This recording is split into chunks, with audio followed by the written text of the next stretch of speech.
សម្រាប់ពាក្យមួយនេះគឺយើងអានថាថាសំឡេងទី1អាវស្មើថាប្រែថាគាត់សម្រាប់ពាក្យមួយនេះគឺយើងអានថាសំឡេងទី1អាវស្មើថាប្រែថាគាត់សម្រាប់ពាក្យមួយនេះគឺយើងអានថាសំឡេងទី1អាវស្មើថាប្រែថាគាត់សម្រាប់ពាក្យមួយនេះគឺយើងអានថាសំឡេងទី1អាវស្មើថាប្រែថាគាត់សម្រាប់ពាក្យមួយនេះគឺយើងអានថាសំឡេងទី1អាវស្មើថាប្រែថាគាត់សម្រាប់ពាក្យមួយនេះគឺយើងអានថាសំឡេងទី1អាវស្មើថាប្រែថាគាត់សម្រាប់ពាក្យមួយនេះគឺយើងអានថាសំឡេងទី1អាវស្មើថាប្រែថាគាត់សម្រាប់ពាក្យមួយនេះគឺយើងអានថាសំឡេងទី1អាវស្មើថាប្រែថាគាត់សម្រាប់ពាក្យមួយនេះគឺយើងអានថាសំឡេងទី1អាវស្មើថាប្រែថាគាត់សម្រាប់ពាក្យមួយនេះគឺយើងអានថាសំឡេងទី1អាវស្មើថាប្រែថាគាត់សម្រាប់ពាក្យមួយនេះគឺយើងអានថាសំឡេងទី1អាវស្មើថាប្រែថាគាត់សម្រាប់ពាក្យមួយនេះគឺយើងអានថាសំឡេងទី1អាវស្មើថាប្រែថាគាត់សម្រាប់ពាក្យមួយនេះគឺយើងអានថាសំឡេងទី1អាវស្មើថាប្រែថាគាត់សម្រាប់ពាក្យមួយនេះគឺយើងអានថាសំឡេងទី1អាវស្មើថាប្រែថាគាត់សម្រាប់ពាក្យមួយនេះគឺយើងអានថាសំឡេងទី1អាវស្មើថាប្រែថាគាត់សម្រាប់ពាក្យមួយនេះគឺយើងអានថាសំឡេងទី1អាវស្មើថាប្រែថាគាត់សម្រាប់ពាក្យមួយនេះគឺយើងអានថាសំឡេងទី1អាវស្មើថាប្រែថាគាត់សម្រាប់ពាក្យមួយនេះគឺយើងអានថាសំឡេងទី1អាវស្មើថាប្រែថាគាត់សម្រាប់ពាក្យមួយនេះគឺយើងអានថាសំឡេងទី1អាវស្មើថាប្រែថាគាត់សម្រាប់ពាក្យមួយនេះគឺយើងអានថាសំឡេងទី1អាវស្មើថាប្រែថាគាត់សម្រាប់ពាក្យមួយនេះគឺយើងអានថាសំឡេងទី1អាវស្មើថាប្រែថាគាត់សម្រាប់ពាក្យមួយនេះគឺយើងអានថាសំឡេងទី1អាវស្មើថាប្រែថាគាត់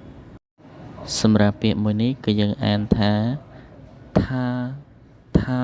សំឡេងទី1អាវស្មើថាប្រែថាគាត់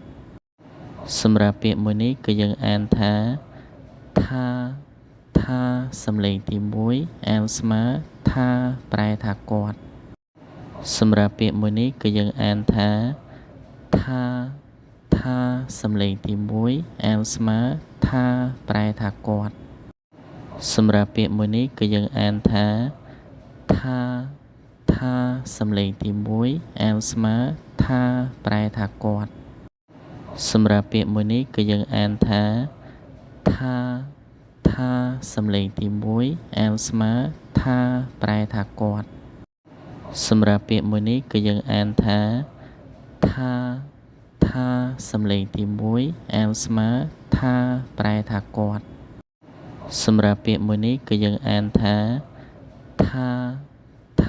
សំឡេងទី1អាវស្មើថាប្រែថាគាត់សម្រាប់ពាក្យមួយនេះគឺយើងអានថាសំឡេងទី1អាវស្មើថាប្រែថាគាត់សម្រាប់ពាក្យមួយនេះគឺយើងអានថា ថាសំឡេងទី1 L ស្មើថាប្រែថាគាត់សម្រាប់ពាក្យមួយនេះគឺយើងអានថាសំឡេងទី1 L ស្មើថាប្រែថាគាត់សម្រាប់ពាក្យមួយនេះគឺយើងអានថាសំឡេងទី1 L ស្មើថាប្រែថាគាត់សម្រាប់ពាក្យមួយនេះគឺយើងអានថាសំឡេងទី1 L ស្មើថាប្រែថាគាត់សម្រាប់ពាក្យមួយនេះគឺយើងអានថាសំឡេងទី1 L ស្មើថាប្រែថាគាត់សម្រាប់ពាក្យមួយនេះគឺយើងអានថាសំឡេងទី1 L ស្មើថាប្រែថាគាត់សម្រាប់ពាក្យមួយនេះគឺយើងអានថាសំឡេងទី1 L ស្មើថាប្រែថាគាត់សម្រាប់ពាក្យមួយនេះគឺយើងអានថាសំឡេងទី1 L ស្មើថាប្រែថាគាត់សម្រាប់ពាក្យមួយនេះគឺយើងអានថាសំឡេងទី1 L ស្មើថាប្រែថាគាត់សម្រាប់ពាក្យមួយនេះគឺយើងអានថាសំឡេងទី1 L ស្មើថាប្រែថាគាត់សម្រាប់ពាក្យមួយនេះគឺយើងអានថាសំឡេងទី1 L ស្មើថាប្រែថាគាត់សម្រាប់ពាក្យមួយនេះគឺយើងអានថាសំឡេងទី1 L ស្មើថាប្រែថាគាត់សម្រាប់ពាក្យមួយនេះគឺយើងអានថាសំឡេងទី1 L ស្មើថាប្រែថាគាត់សម្រាប់ពាក្យមួយនេះគឺយើងអានថាសំឡេងទី1 L ស្មើថាប្រែថាគាត់សម្រាប់ពាក្យមួយនេះគឺយើងអានថាសំឡេងទី1 L ស្មើថាប្រែថាគាត់សម្រាប់ពាក្យមួយនេះគឺយើងអានថាសំឡេងទី1 L ស្មើថាប្រែថាគាត់សម្រាប់ពាក្យមួយនេះគឺយើងអានថាសំឡេងទី1 L ស្មើថាប្រែថាគាត់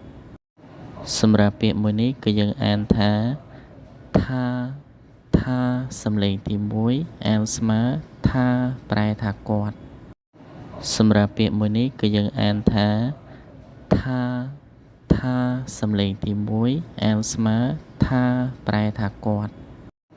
សម្រាប់ពាក្យមួយនេះគឺយើងអានថាសំឡេងទី1 L ស្មើថាប្រែថាគាត់សម្រាប់ពាក្យមួយនេះគឺយើងអានថាសំឡេងទី1 L ស្មើថាប្រែថាគាត់សម្រាប់ពាក្យមួយនេះគឺយើងអានថាសំឡេងទី1 L ស្មើថាប្រែថាគាត់សម្រាប់ពាក្យមួយនេះគឺយើងអានថាសំឡេងទី1 L ស្មើថាប្រែថាគាត់សម្រាប់ពាក្យមួយនេះគឺយើងអានថាសំឡេងទី1 L ស្មើថាប្រែថាគាត់សម្រាប់ពាក្យមួយនេះគឺយើងអានថាសំឡេងទី1 L ស្មើថាប្រែថាគាត់សម្រាប់ពាក្យមួយនេះគឺយើងអានថាសំឡេងទី1 L ស្មើថាប្រែថាគាត់សម្រាប់ពាក្យមួយនេះគឺយើងអានថាសំឡេងទី1 L ស្មើថាប្រែថាគាត់សម្រាប់ពាក្យមួយនេះគឺយើងអានថាសំឡេងទី1 L ស្មើថាប្រែថាគាត់សម្រាប់ពាក្យមួយនេះគឺយើងអានថាសំឡេងទី1 L ស្មើថាប្រែថាគាត់សម្រាប់ពាក្យមួយនេះគឺយើងអានថាសំឡេងទី1 L ស្មើថាប្រែថាគាត់សម្រាប់ពាក្យមួយនេះគឺយើងអានថាសំឡេងទី1 L ស្មើថាប្រែថាគាត់ សម្រាប់ពាក្យមួយនេះគឺយើងអានថាថាសំឡេងទី1អានស្មើថាប្រែថាគាត់